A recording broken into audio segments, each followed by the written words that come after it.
জান্নাত হাসিমুখে উত্তর দিল, আলহামদুলিল্লাহ ভালো আছি। আপনাকে তো বাসায় দেখিই না ভাইয়া। আবির কিছুটা শক্ত কণ্ঠে বলল, বাসায় ফিরতে একটু দেরি হয়ে যায়। তোমার পড়াতে কোনো সমস্যা হচ্ছে না তো? জান্নাত শান্ত কণ্ঠে বলল, না না ভাইয়া, কোনো সমস্যা হচ্ছে না আগে। আবির এক পলক মেঘের দিকে চেয়ে পুনরায় জান্নাতের দিকে তাকালো, নিরেট কণ্ঠে শুধালো, ও পড়ে তো ঠিকমতো? জান্নাত এবার মেঘের দিকে চেয়ে হাসি মুখে বলল, হ্যাঁ ভাইয়া। মেঘ অনেক মনোযোগী এবং খুব মেধাবী। আপনি চিন্তা করবেন না প্লিজ গু। আবির ছোট করে শুধালো, খেয়েছ কিছু? বসো, খাবার খেয়ে যেও। জান্নাত তৎক্ষণাৎ বললেন, নাস্তা করেছি ভাইয়া, আর কিছু খাবো না। আসি তাহলে আজু। ওদের কথোপকথন শোনার জন্য মেঘ কিছুটা হেঁটে সামনের দিকে এগিয়ে আসলো। আবির স্বাভাবিক কণ্ঠে বলল, সাবধানে যেও। জান্নাত একগাল হেসে বলল, আপনি আমাদের বাসায় বেড়াতে যাইয়েন।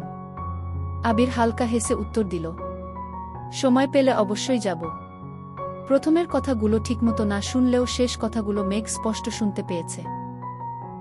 জান্নাত মেঘকে আল্লাহ হাফেজ বলে বেরিয়ে গেছে বাসা থেকে। এদিকে মেঘের বুক কেঁপে উঠল। মেঘ যেন নিজের কানকে বিশ্বাস করতে পারছে না। আনমনে ভাবছে, জান্নাত আপু আবির ভাইকে বাসায় যেতে বলছেন। আবির ভাইও আবার হাসি মুখে বলছেন সময় পেলে যাবে। কই, আবির ভাই তো আমার সাথে এত ভালো আচরণ করেন না। উনি তো আমার সাথে আজ পর্যন্ত হাসি মুখে কথায় বলেননি। তাছাড়া জান্নাত আপুকে তো তানভীর ভাইয়া নিয়ে আসছিলেন। তাহলে আবির ভাই কিভাবে চিনেন? মেঘ আহত চোখে তাকিয়ে রইল আবির ভাইয়ের পানে। আবির দরজা বন্ধ করে সিঁড়ির দিকে যেতে নিলে সহসা পথ আটকে সামনে দাঁড়ালো অষ্টাদশী। আজ আর তার শরীর কাঁপছে না, হাত পা রিমরিম করছে না, কারণ হাজারটা প্রশ্ন তার মাথাচাড়া দিয়ে উঠেছে, যেগুলোর উত্তর শুধু আবির ভাই জানেন। ড্রয়িং রুমের কোথাও কেউ নেই। জান্নাত পড়িয়ে গেলেই মূলত খাওয়া দাওয়ার পর্ব শুরু হয়। তাই এ সময় সবাই যে যার রুমেই থাকেন। অষ্টাদশীর পথ আটকানো দেখে আবির বিস্মিত চোখে চাইল। মেঘের এলোমেলো চুল, চোখের কাজল কিছুটা লেপ্টে রয়েছে, শুষ্ক ওষ্ঠদ্বয় তিরতির করে কাঁপছে। এ অবস্থায় মেঘকে দেখে ঘোর লেগে যাচ্ছে আবিরের। হাজারো নিষিদ্ধ চিন্তা জেগে উঠছে আবিরের মনে। টেনে হিচড়ে কোনোরকমে নিজেকে সামলে ধূপ গিলে কিছুটা শক্ত কণ্ঠে বলল, পথ আটকে দাঁড়িয়েছিস কেন? যারা এখান থেকে গল্প পড়ছেন সবাই এই লেখায় ক্লিক করে অ্যাপস একবার ইনস্টল করে দেখেন। মেঘের সরু নাক ক্রমে ক্রমে ফুঁসছে। দীর্ঘশ্বাস ছেড়ে ধৈর্যহীন কণ্ঠে শুধালো, আপনি জান্নাত আপুকে চিনেন? আবির উপর নিচ মাথা নাড়ে শুধু। মেঘ দ্বিতীয়বার গম্ভীর কণ্ঠে বলল, ওনাকে আপনি কিভাবে চিনেন? আবির রাশভারী কণ্ঠে বলল, পরিচিত। মেঘ ভেতর ভেতর ক্ষিপ্ত হল। অষ্টাদশীর চেহারার পড়তে পড়তে ঘনিয়ে আসে মেঘ। এক সমুদ্র অভিযোগ মাথাচাড়া দিয়ে উঠেছে। একে গায়ের রং ফর্সা, তার উপর রাগে গাল দুটো লাল হয়ে আছে মেঘের। দেখে মনে হচ্ছে টুকা দিলেই গাল বেয়ে রক্ত পড়বে। রাগে ফুঁসতে ফুঁসতে মেঘ বলল, শুধু পরিচিত হলেই কি মানুষ নির্দ্বিধায় বাসায় যেতে বলে? তুই আমার কাছে কৈফিয়ত চাচ্ছিস মেঘ? চোয়াল শক্ত করে প্রশ্ন করল আবির। মেঘ আজ আবিরের শক্ত কণ্ঠ শুনে আটকে উঠছে না। কারণ অষ্টাদশীর আজ মাত্রাতিরিক্ত রাগ হচ্ছে। অতিরিক্ত রাগলে মানুষের বোধশক্তি হারিয়ে যায়। তাছাড়া মেয়ে মানুষের রাগ তো লিমিট ছাড়া। যখন রাগ হয় তখন দুনিয়ার কোনো কিছু দিয়েও শান্ত করানো যায় না, যতক্ষণ না নিজে থেকে শান্ত হয়। মেঘের নাকের ডগায় ঘাম জমে আছে। কপাল ঘামতে শুরু করেছে ধীরে ধীরে। নিস্তব্ধ হয়ে দাঁড়িয়ে রইল অষ্টাদশী। কয়েক মুহূর্ত পর নিরেট কণ্ঠে শুধালো, আপনি ওনার বাসায় যাবেন? আবির তীক্ষ্ণ দৃষ্টিতে চেয়ে রইল, গুরুভার কণ্ঠে বলল, প্রয়োজন হলে যাব। মেঘ চোখ গোল গোল করে চাইল, মনের ভেতর হাজারটা প্রশ্ন ছুটছে এদিক সেদিক। মেঘের নীরবতা দেখে আবির গুরুভার কণ্ঠে জবাব দিল, তোকে আপাতত এসব নিয়ে ভাবতে হবে না। পড়াশোনায় মনোযোগ দে। তুই এখনো অনেক ছোট। সময় হলে সব জানতে পারবি। মেঘ দীর্ঘশ্বাস ফেলে রাগান্বিত কণ্ঠে বলা শুরু করল, আপনারা যা খুশি করতে পারেন, যা খুশি বলতে পারেন, তাতে কিছু হয় না। আমি কিছু বলতে গেলেই ছোট, বয়স হয়নি এরকম করেন গু। আবির দাঁতে দাঁত চেপে গম্ভীর কণ্ঠে বলল, মেঘ আস্তে কথা বল, বাড়ির মানুষ শুনবে। তাছাড়া জান্নাতের ব্যাপারে আমি আপাতত কোনো কথা বলতে চাচ্ছি না। মেঘ রাগে ফুঁসতে ফুঁস হতে বলল, তা কেন বলবেন? আপনার যত রাগ আর তেজ তো শুধু আমার উপরই দেখান। কোথাকার কোনো রাস্তার মেয়ের জন্য আপনার এত দর্দ? আবিরের চোখ লাল হয়ে গেছে, দাঁত কটমট করছে, কণ্ঠ তিনগুণ ভারী করে ধমকে উঠল। জান্নাত কোথাকার কোনো মেয়ে না। ওকে সম্মান দিয়ে কথা বলবি। ফার্দার যদি তাকে রাস্তার মেয়ে বলিস তাহলে এর ফল ভালো হবে না বলে রাখলাম। তৎক্ষণাৎ মেঘের অভিব্যক্তি বদলে গেল। সহসা মনে পড়ে গেল আবির ভাইয়ের ফোনে দেখা ওয়ালপেপারের ছবিটার কথা। তার মানে কি আবির ভাইয়ের প্রিয়ত? আর কিছু ভাবতে পারছে না মেঘ। চোখে সর্ষে ফুল দেখছে। হৃদয় ভেঙে খণ্ড খণ্ড হয়ে যাচ্ছে। আবির কিছু একটা বলতে যাবে তার আগেই মেঘ শক্ত কণ্ঠে বলে উঠল, আপনি কি ওনাকে ভালোবা? এতটুকু বলার পরই আবির ডান হাতে মেঘের বাম গালে শক্তপোক্ত চর বসিয়ে দিল। অকস্মাৎ মেঘের মুখ বন্ধ হয়ে গেল, কথাটা শেষও করতে পারল না। মেঘের সমগ্র পৃথিবী ঘুরছে, বিপুল চোখে চেয়ে আছে আবিরের দিকে। স্তব্ধ হয়ে ঠায় দাঁড়িয়ে রইল সেখানে, একটা বারের জন্য গালে হাতও রাখল না। অনুভূতিরা যেন বিলীন হয়ে গেছে। রক্তাপ চক্ষুদ্বয় আবির ভাইয়ের চোখে নিবদ্ধ। আবির ভীষণ চটে গেছে, ডান হাতে নিজের চুল মুষ্টিবদ্ধ করে ধরল, রাগান্বিত কণ্ঠে বলল, যা বুঝার তা বুঝিস না, আজাইরা বিষয় নিয়ে পড়ে থাকিস কি? মেঘ নির্বাক চোখে তাকিয়ে আছে আবির ভাইয়ের দিকে। আবির সঙ্গে সঙ্গে পা পিছিয়ে ঘুরে গেল। দরজার পাশে দেয়ালে সবেগে ঘুষি বসিয়ে দিল। তা দেখে কেঁপে উঠে অষ্টাদশী। বাম হাত দিয়ে মেইন গেট খুলে বেরিয়ে গেল বাসা থেকে। মেঘ ঠায় দাঁড়িয়ে আছে সেখানে, দীর্ঘ সময় পর চোখ বেয়ে গড়িয়ে পড়ে দুফোঁটা অশ্রু। ততক্ষণে মালিহা খান বেরিয়ে আসলেন রুম থেকে। মালিহা মেঘকে দরজামুখী দাঁড়িয়ে থাকতে দেখে প্রশ্ন করলেন, কি রে, এভাবে দাঁড়িয়ে আছিস কেন? ক্ষুধা লাগছে? মেঘ কিছুটা নড়ে উঠল, বড় আম্মুর দিকে না ঘুরেই শীতল কণ্ঠে বলল, না গি। তারপর পড়ার রুমে থেকে বইগুলো নিয়ে সিঁড়ি দিয়ে উঠতে লাগল। আকলিমা খান মেঘকে যেতে দেখে ডাকলেন, মেঘ, খাবি না? মেঘ গম্ভীর স্বরে বলল, ক্ষুধা নেই। মেঘ রুমে এসে হাতের বই খাতাগুলো ছুঁড়ে ফেলে দেয় বিছানায়, তারপর দরজা আটকে নিজেও বিছানায় লুটিয়ে পড়ে। মেঘের বুক ভেঙে আসে আকাশ সংকষ্টে। চোখ বেয়ে অনর্গল নোনাজল গড়িয়ে পড়ছে। নিজেকে সান্ত্বনা দেয়ার কোনো ভাষা নেই অষ্টাদশীর। যেই আবির ভাইয়ের থাপ্পড়ের ভয়ে গত একটা মাস আবির ভাইয়ের চোখে চোখ রেখে কথা বলেনি, আবির ভাই যা বলেছে চুপচাপ মেনে নিয়েছে, নিজের রাগ, জেদ আর অভিমান আবির ভাইয়ের পত্তলে চাপা দিয়ে দিয়েছিল। সেই আবির ভাই কিনা 1 মাস হওয়ার আগেই তাকে থাপ্পড় মারল, তাও আবার কোথাকার কোনো মেয়ের জন্য। এত শক্তপোক্ত চড়ে এখনো মুখের বাম পাশে ব্যথা করছে মেঘের। শুয়া থেকে উঠে আয়নার সামনে দাঁড়াল। বামগালে 5 আঙুলের দাগ হয়ে আছে, রক্তবর্ণের সেই পাংশু। নিজের বিধ্বস্ত ধৃষ্টতা দেখে আতকে উঠে মেঘ। মুখমণ্ডলের ন্যায় অষ্টাদশীর কোমল হৃদয়টাকেও চূর্ণবিচূর্ণ করে ফেলেছেন অনুভূতিহীন, কাঠখোট্টা আবির ভাই। মেঘ আয়নার দিকে তাকিয়ে রইল কয়েক মুহূর্ত, আনমনে কি ভাবছে কে জানে। যে অষ্টাদশীর মনটাকে কাচের ভাঙা গ্লাসের মতো হাজারো টুকরোতে পরিণত করেছে। কোথায় সে দুরূহ পুরুষ? আবির বাসা থেকে বেরিয়ে বাইক স্টার্ট দিল, কি কাগজ নিতে এসেছিল সেসব ভুলে গেল। স্পিডে বাইক চালিয়ে আসলো নিজের অফিসে। কোনো দিক না তাকিয়ে সোজা নিজের রুমে চলে গেল। কিছুক্ষণ পর রাসেল একজন স্টাফকে জিজ্ঞেস করল, আবির স্যার কি এখনো আসেনি? স্টাফ সঙ্গে সঙ্গে উত্তর দিল, স্যার তো কিছুক্ষণ আগেই চলে এসেছেন। কি বলো, আবির আসছে অথচ আমায় ফাইল দিল না? চিন্তিত স্বরে বলল রাসেল। তৎক্ষণাৎ হাঁটা দেয় আবিরের রুমের দিকে। আবিরের রুমের দরজা ধাক্কা দিতেই চোখে পড়ল বিধ্বস্ত রুম। যেন কিছুক্ষণের মধ্যে ঘূর্ণিঝড় বয়ে গেছে এই রুমটার উপর দিয়ে। হেলমেট ভেঙে পড়ে আছে ফ্লোরে। কাগজপত্র ছড়িয়ে ছিটিয়ে পড়ে আছে সম্পূর্ণ রুমে। সেগুলো এলোমেলো উড়ছে ফ্যানের বাতাসে, চেয়ার পড়ে আছে কাত হয়ে। আবিরকে দেখা গেল না। আবিরকে দেখার জন্য রাসেল দরজায় দাঁড়িয়ে উকি দিল ভেতরে। জানালার পাশের দেয়ালে আবির অহিতেচ্ছা অনবরত ডান হাতে ঘুষি দিয়েই যাচ্ছে। বিস্ময় চোখে চাইল রাসেল, 1 সেকেন্ড দেরি না করে ছুটে গেল আবিরের কাছে, চেষ্টা করল আবিরকে থামানোর, কিন্তু ব্যর্থ হল। 6 ফুট লম্বা, শক্তিশালী, সুঠামদেহী আবিরের সাথে 5 ফিট 7 লম্বা রাসেলের শক্তি কোনোমতেই কুলাল না।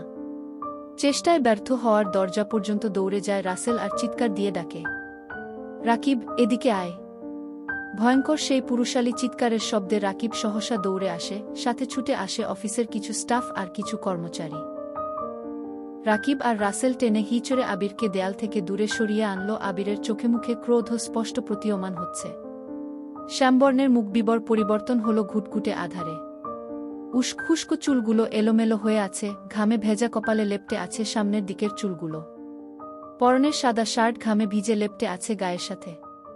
রুমে ফুল স্পিডে ফ্যান চলছে, সাথে এসি অন থাকা সত্ত্বেও আবিরকে দেখে মনে হচ্ছে সবেমাত্র 4°C তাপমাত্রায় ফুটবল খেলে এসেছে। রাকিব মাটিতে কাত করা চেয়ারটা এক হাতে তুলে আবিরকে জোর করে বসাল। আবিরের হাতের দিকে চাইল। নিরবচ্ছিন্ন ঘুষির কারণে আঙুলের হাতের কয়েক জায়গায় কেটে রক্ত পড়ছে। রাকিব তৎক্ষণাৎ ঘাড় ঘুরিয়ে তাকালো দেয়ালে। সাদা রঙের দেয়ালের কিছুটা অংশ বেড়ে রক্ত গড়িয়ে পড়েছে ফ্লোরে। রাকিব আতকে উঠে এক প্রকার চিৎকার দিয়ে বলল, রাসেল, ফার্স্ট এইড বক্স বের কর তাড়াতাড়ি। আবির এখনও জোর করছে চেয়ার থেকে উঠার, কিন্তু রাকিব আবিরের পেট বরাবর শক্ত করে ঝাপটে ধরে পিতাব কণ্ঠে আর্তনাদ করে উঠল। তপ্ত স্বরে শুধালো, কি হয়েছে তোর? এমন করছিস কেন আবির? আবির সহসা চিৎকার দিয়ে বলল, ছাড় আমাকে। আবিরের রুষ্ট কণ্ঠের চিৎকারে কিছুটা নড়ে উঠল রাকিব, কিন্তু তারপরও ছাড়ল না। পুনরায় শান্ত কণ্ঠে বলল, কেন পাগলামি করছিস আবির? রাগটা একটু কমা প্লিজ। কি হয়েছে বল আমায়। আবির দ্বিতীয়বার চেয়ার থেকে উঠার চেষ্টা করে, কিন্তু এবার রাকিব আর একটু শক্ত করে আবিরকে চেপে ধরে নিরেট কণ্ঠে বলল, মাথা ঠান্ডা কর আবির। আবির ব্যর্থ হয়ে বসে পড়ল চেয়ারে। আবিরের রক্তবর্ণের চোখ বেড়ে গড়িয়ে পড়ল ক্রোধ মিশ্রিত এক ফোঁটা জল। রাসেল ফার্স্ট এইড বক্স নিয়ে আসছে। দরজায় দাঁড়ানো দু একজন প্রশ্ন করছে, কি হয়েছে স্যার? কি হয়েছে স্যারের? কোনো সমস্যা স্যার? আবির তাদের প্রশ্নে বিরক্ত হয়ে অগ্নিদৃষ্টিতে চাইল। সঙ্গে সঙ্গে নীরব হয়ে গেল জনতা।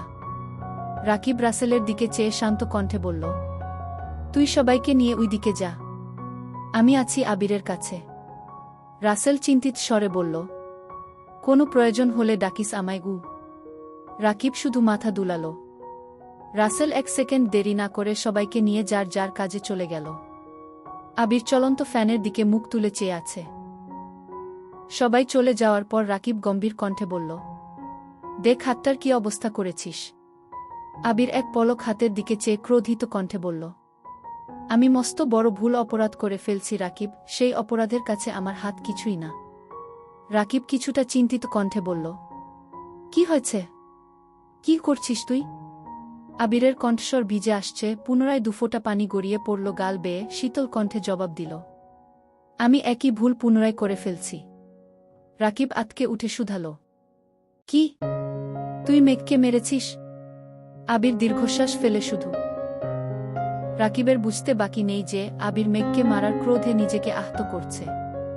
ভ্রু কুটিয়ে রাকিব বলল, কেন মেরেছিস? দীর্ঘশ্বাস ছেড়ে আবির বলল, আমায় জান্নাতের সাথে কথা বলতে দেখে মেঘের মাথায় রক্ত উঠে গেছে। যা তা উল্টা পাল্টা বলা শুরু করছে। আমি রাগ কন্ট্রোল করতে পারিনি। কি বলছিস আবির? জান্নাতের জন্য তুই মেঘকে মারলি? অবাক চোখে তাকিয়ে আছে রাকিব। আমি মেঘকে মারতে চাইনি, বিশ্বাস কর। ও এক পর্যায়ে প্রশ্ন করে বসল, আমি জান্নাতকে ভালোবাসি কিনা। এই কথাটা সহ্য করতে পারিনি। রাকিব তপ্ত দৃষ্টিতে চেয়ে রইল। আবির বাম হাত দিয়ে কপাল থেকে চুলগুলো সরিয়ে মনকষ্টে শুধালো, আমি এখন কি করব রাকিব? রাকিব দীর্ঘশ্বাস ফেলছে বারবার। কিছুটা ভেবে বলল, দেখ, এখন তো মেঘ আগের মতো নেই। এখন তো মেঘ তোর প্রতি পসেসিভ, এজন্যই তো আজকে এভাবে রিয়েক্ট করেছে। আমার মনে হয় না যে এই থাপ্পড়ের জন্য ও কথা বন্ধ করবে। আবির খড়খড়ে কণ্ঠে উত্তর দিল, তুই তো জানিস মেঘ খুব জেদি। এটাই আমার একমাত্র ভয়ের কারণ।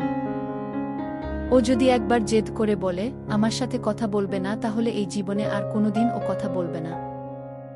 রাকিব কপাল গুটিয়ে প্রশ্ন করল, বাই দ্য ওয়ে, কয়টা থাপ্পড় দিছিস? আবির তপ্ত স্বরে বলল, ওয়ানটা গি। রাকিব স্বাভাবিক কণ্ঠে বলল, তুই চিন্তা করিস না, কিছু হবে না। জান্নাতকে নিয়ে কিছু ভাবছিস? মেঘ কি আর পড়তে চাইবে ওর কাছে? আবির গম্ভীর কণ্ঠে জবাব দিল, দুদিন পর পর ওর জন্য টিচার কোথা থেকে খুঁজব আমি? ওকে জান্নাতের কাছেই পড়তে হবে। রাকিব কোমল কণ্ঠে বলল, আচ্ছা, সেসব পরে দেখা যাবে। এখন চল হাসপাতালে যাই একটু। আবির তীক্ষ্ণ দৃষ্টিতে চেয়ে বলল, হাসপাতালে যাব কেন? রাকিব স্বাভাবিক কণ্ঠে বলল, এতটা কেটেছে। কোনো সমস্যা হয় যদি? ডাক্তার দেখালে ভালো হয়তো না? আবির সংকটজনক স্বরে উত্তর দিল, এটা আমার শাস্তি। রাকিব খুব ভালো করে জানে আবিরকে জোর করলে কোনো লাভ হবে না, তাই আর জোর করেনি। রাকিব চিন্তিত স্বরে বলল, এখন কি বাসায় যাবি? দিয়ে আসবো তোকে। আবির এক পলক তাকালো দেয়ালে লাগানো ঘড়ির দিকে, 10টা বাজতেছে। গম্ভীর কণ্ঠে জবাব দিলেন, কি করব বুঝতে পারছি না। মেঘের মুখোমুখি হওয়ার মতো সাহস পাচ্ছি না আমি। রাকিব জানালার দিকে চেয়ে বলল, বাহিরে তো বৃষ্টি। একটু ওয়েট কর তাহলে, বৃষ্টি কমলে আমি দিয়ে আসবো নে। আবির পকেট থেকে ফোন বের করে তানভীরকে কল করল। প্রথমবার এই রিসিভ হলো কল। তানভীর কল রিসিভ করে সালাম দিল। আবির সালামের উত্তর দিয়ে গম্ভীর কণ্ঠে প্রশ্ন করলেন, কোথায় তুই? তানভীর স্বাভাবিকভাবে উত্তর দিল, আমি তো পার্টি অফিসে। কেন ভাইয়া? আবির নিরেট কণ্ঠে জবাব দিল, এমনি। তানভীর চিন্তিত স্বরে বলল, কোনো সমস্যা ভাইয়া? তোমার কণ্ঠ এমন শোনাচ্ছে কেন? আবির গলা খাকারি দিয়ে কিছুটা স্বাভাবিক কণ্ঠে বলল, কোনো সমস্যা নেই, তুই কাজ কর। রাখছি। কল কেটে মোবাইল পকেটে রেখে বাম হাত কপালের উপর রেখে চেয়ারে হেলান দিল। রাকিবও আর কিছু বলল না, চুপচাপ রুম থেকে বেরিয়ে গেল। এদিকে মেঘ কিছুক্ষণ আয়নার সামনে নিঃশব্দে দাঁড়িয়ে থাকে। বাহিরে বিদ্যুৎ চমকাচ্ছে, সাথে গুড়ি গুড়ি বৃষ্টি পড়ছে। বারান্দার দরজা দিয়ে আসা শীতল হাওয়ায় কেঁপে উঠল অষ্টাদশী। আয়না থেকে দৃষ্টি সরিয়ে বেলকনির দিকে তাকালো, ধীরগতিতে হেঁটে গেল বেলকনিতে। গ্রিলে ধরে দাঁড়িয়ে তাকিয়ে আছে দূরের ল্যাম্পপোস্টের আলোর দিকে। ক্ষণে ক্ষণে বৃষ্টির মাত্রা বাড়ছে। বাতাসের সাথে বৃষ্টির ছিটে ফোঁটা পড়ছে মেঘের চোখে মুখে। আজ আর হাত বাড়িয়ে বৃষ্টি ছোঁয়ার চেষ্টা করেনি অষ্টাদশী। এদিকে মেঘ কিছুক্ষণ আয়নার সামনে নিঃশব্দে দাঁড়িয়ে থাকে। বাহিরে বিদ্যুৎ চমকাচ্ছে, সাথে গুড়ি গুড়ি বৃষ্টি পড়ছে। বারান্দার দরজা দিয়ে আসা শীতল হাওয়ায় কেঁপে উঠল অষ্টাদশী। আয়না থেকে দৃষ্টি সরিয়ে বেলকনির দিকে তাকালো, ধীরগতিতে হেঁটে গেল বেলকনিতে। গ্রিলে ধরে দাঁড়িয়ে তাকিয়ে আছে দূরের ল্যাম্পপোস্টের আলোর দিকে। ক্ষণে ক্ষণে বৃষ্টির মাত্রা বাড়ছে। বাতাসের সাথে বৃষ্টির ছিটে ফোঁটা পড়ছে মেঘের চোখে মুখে। আজ আর হাত বাড়িয়ে বৃষ্টি ছোঁয়ার চেষ্টা করেনি অষ্টাদশী। বেশ কিছুক্ষণ দাঁড়িয়ে রইল বেলকনিতে। হঠাৎ ভেতরটা ছটফটিয়ে উঠে। নিজের ভেতরে থাকা এক আকাশসম অভিযোগ কাউকে বলতে ইচ্ছে করছে মেঘের। বৃষ্টির পানি আপন গতিতে পৃথিবীর বুকে লুটিয়ে পড়ছে। তা দেখে মেঘেরও ইচ্ছে করছে মনের মধ্যে পুষে রাখা চাপা কথাগুলো খোলা আকাশের নিচে দাঁড়িয়ে সৃষ্টিকর্তাকে জানাতে। কষ্ট শেয়ার করলে নাকি মন হালকা হয়। যেই অষ্টাদশী গত 17 বছরে রাতের বেলা একা ছাদে যায়নি, সেই অষ্টাদশী আজ রাত তারপর একা ছাদে চলে গেছে। ছাদে পা দিতেই ভারী বর্ষণে কয়েক সেকেন্ডে ভিজে যায় অষ্টাদশীর সর্বাঙ্গ। হাতখোপা করা চুলগুলো খুলে যায় সহসা। বৃষ্টির পানি তোপে ধীরে ধীরে কোমর ছাড়িয়ে নিচে নামতে থাকে চুল। মেঘ আশেপাশে তাকাচ্ছে। দূরদূরান্তের উঁচু উঁচু বিল্ডিং এর ছাদ থেকে হালকা আলো ভেসে আসছে মেঘদের ছাদে। লাইটের আলোর প্রভাবে গাছভর্তি ছাদের এদিক সেদিক গাছের ছায়া পড়ে আছে। কিছু কিছু জায়গা দেখে মনে হচ্ছে ভূতেরা বসে মিটিং করছে। মেঘের দৃষ্টি সেদিকে পড়তেই কিছুটা কেঁপে উঠে। তবে ঘন ঘন বিদ্যুৎ চমকানোতে বুঝতে পারে এগুলো গাছের ছায়া। বিদ্যুৎ চমকানোর সঙ্গে সঙ্গে মেঘও সম্পূর্ণ ছাদে হাঁটছে। হাঁটতে হাঁটতে ছাদের একপাশে রাখা বেতের সোফাগুলোর একটাতে বসে পড়ল। হেলান দিয়ে বসাতে চুলের কম অর্ধেকটা অংশ ছাদের ফ্লোরে পড়ে আছে। মেঘ আকাশের পানে তাকিয়ে বলা শুরু করল, আল্লাহ, আমার জীবনে তো হিটলার স্বভাবের ব্যক্তির কোনো অস্তিত্ব ছিল না, তাহলে কেন তুমি ওনাকে আমার সামনে নিয়ে আসলে? এই অনুভূতিহীন মানুষটা কেন আমার জীবনের সাথে জড়িয়েছে? উনি যদি অন্য কাউকেই ভালোবাসেন, তাহলে আমায় কেন ওনার প্রতি দুর্বল বানিয়েছ? আমি এখন কি করব? একসাথে প্রশ্নগুলো করে কয়েক মুহূর্ত নীরব থাকে। অক্ষি পল্লব বেয়ে অনর্গল নোনাজল গড়িয়ে পড়ছে, তার সাথে বৃষ্টি পানি মিশে কানের নিচ দিয়ে যাচ্ছে আপন গতিতে। বেশ খানিকটা সময় নীরব থেকে শীতল কণ্ঠে শুধালো, আমি কি কখনো কারো প্রিয় হতে পারবো না?